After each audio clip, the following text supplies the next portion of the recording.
Hello and welcome to Astronomy for Gann Traders, Series 2, Part 3, called Seasons. I'm BA from the Wheels in the Sky site.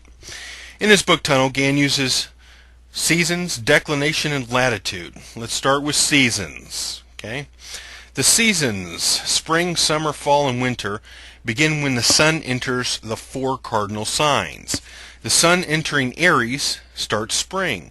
The sun entering Cancer, which would be like 0 Cancer, starts summer. The sun at 0 Libra would start fall. The sun at 0 Capricorn would start winter. Okay? The sun crosses the equator at Aries and Libra, and we're going to stop there on that and talk about what we're actually looking at here. As you can see here, this is the Earth in the middle, and this is the equator around here. This blue line that stretches out into space from the equator, okay, is simply called the equator system. This is the ecliptic, which is the path that the sun traverses. Okay, if you were sitting on Earth, the sun would trace out this path.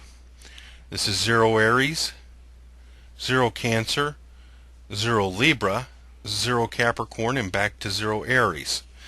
This yellow, the perimeter of this yellow oblong circle is known as the ecliptic. It's the sun's path. Okay, this is measured in declination.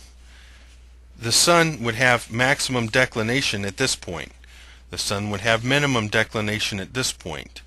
And here we're crossing from south to north, going up, and here we're crossing going down, 0. Okay? This is extremely important because a lot of people don't understand this. Also, in geocentric astrology, the sun and the Earth are always opposed. They're always opposite in the charts. Okay, that's a very important point. Because when the sun is at the summer solstice here, in a geocentric chart, the Earth is actually at the winter solstice. Alright? Okay. There's two systems. The equator system, which uses right ascension and declination, and the ecliptic system, which uses longitude and latitude. Often individuals mix longitude and declination, not understanding that they are mixing two totally different systems. Okay? Again, the equator system uses right ascension and declination to measure. The ecliptic system uses longitude and latitude. I'll give you a little bit about the moon's node here. The moon's node always traverses this path. Okay? It takes about roughly 18 and a half years to traverse this path. It actually moves backward, but it's always on the ecliptic. Alright? It's always on the ecliptic, and that's an important point as well. Okay, so there's two different systems, and so when people talk about why I use longitude and declination, they're actually mixing two completely different systems that they do not understand, that are mixed that way. Okay, this is the 0 Aries point. This is, like I said, on the ecliptic system we use longitude. This is 0 Aries, this is 0 Cancer. So if you've got a point at 65 degrees east, okay, you've got a point at 5 degrees Gemini, which would be about here in this area. Okay, and that's how this is measured throughout there. That's longitude and latitude are measured off of that.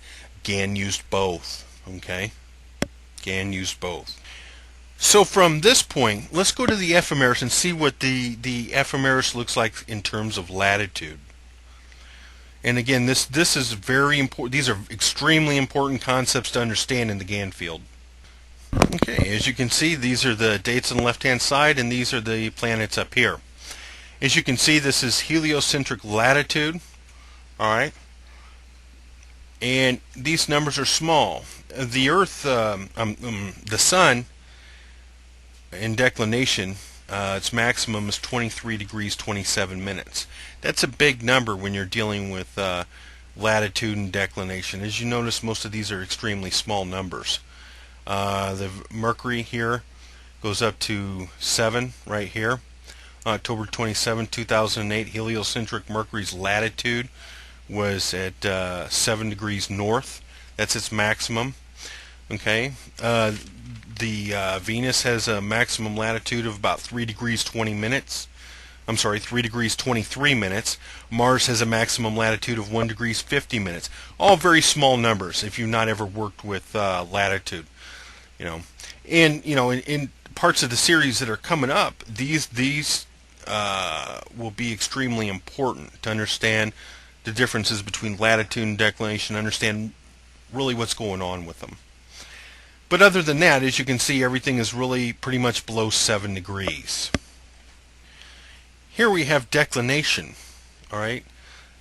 Here we have declination. Now the sun does not have latitude, but it does have declination, as you can see here. Now the declination numbers are a lot bigger than the latitude numbers that we looked at before.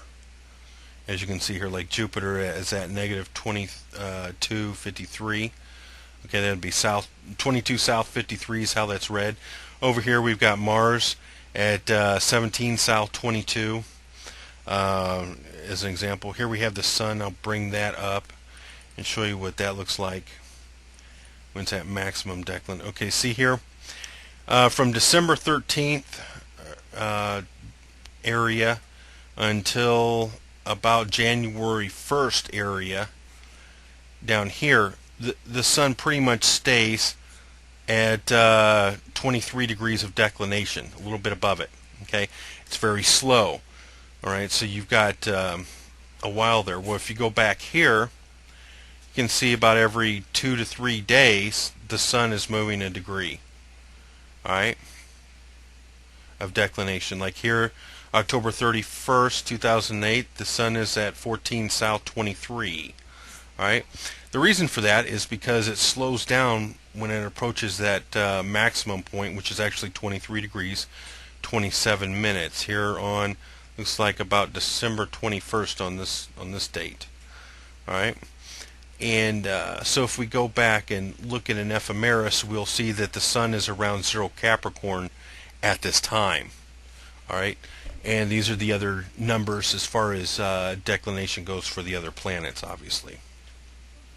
For the other planets, because I only gave you the maximum declination of Mercury, Venus, and Mars, I want you to find them. Take an ephemeris heliocentrically and take a look at them and see if you can come up with the maximum declination of the other planets. Gann definitely used longitude, latitude, declination in his book Tunnel and in his trading. All right. Where do you go to find more information on this? www.wheelsinthesky.com, or visit us at our Yahoo group, Wheels in the Sky, all one word. All right, so the important points to take away from this, and you need to take a look at the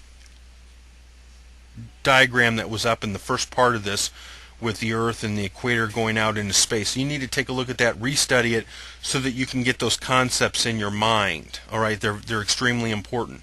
Another critically important point here is the equator system uses right ascension and declination, whereas the ecliptic system uses longitude and latitude. You need to study that a little bit and how that works. It's very, very basic once you get the understanding of it, once you get your head around it, but these concepts are extremely important. And like I said, there's a lot of people out there, a lot of people that are looking at longitude and they're looking at declination, and they got no idea that these are two completely different systems with their own parameters, so they don't understand the fundamentals of what's going on. All right, from Wheels in the Sky, we'll see you there.